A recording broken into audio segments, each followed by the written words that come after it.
ایک آدمی محمود غزنوی کے پاس نا اپنا کیس لے کے آیا، مدعی بن کے آیا. اس نے کہا بادشاہ میرا کیس بڑا نرالا ہے. بادشاہ سلامت نے کہا وہ کس طرح؟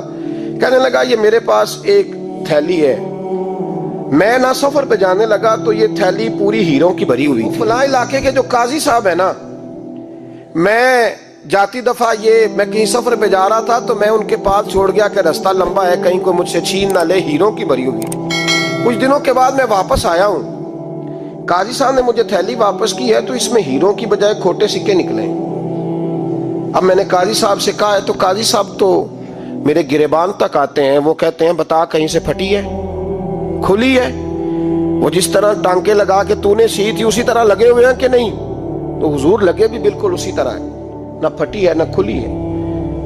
اب میں لٹ گیا ہوں، میری کل عمر کی کمائی ضائع ہو گئی، کھوٹے سکے کہاں اور ہیرے کہاں؟ تو مہربانی کریں. اور آپ کی بارگاہ میں اللہ رسول کے نام پر حلف دیتا ہوں کہ میں ہوں بالکل سچا.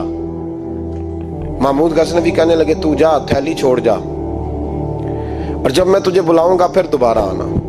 وہ شخص چلا گیا. محمود غزنوی اٹھے، دربار برخاست کیا، لوگوں سے کہنے لگے چلے جاؤ، میں 3 دن کے لیے سیر کرنے جا رہا ہوں، 3 دن کے بعد لوٹوں گا.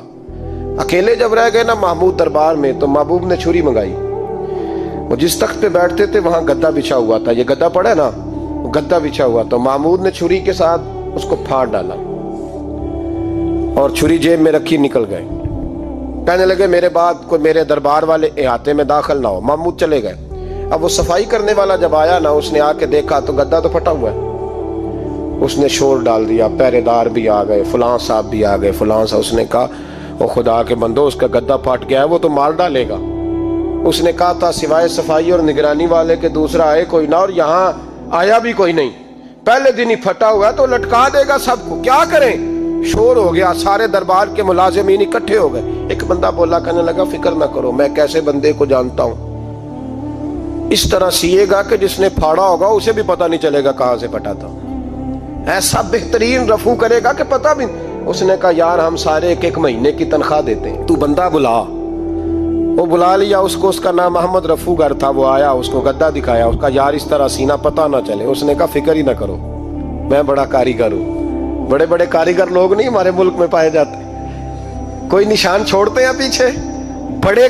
احمد رفو گر کہنے لگا اس طرح سیوں گا کہ پھاڑنے والے کو بھی پتہ نہیں. ان کا پیسے لے یار تو سی دے.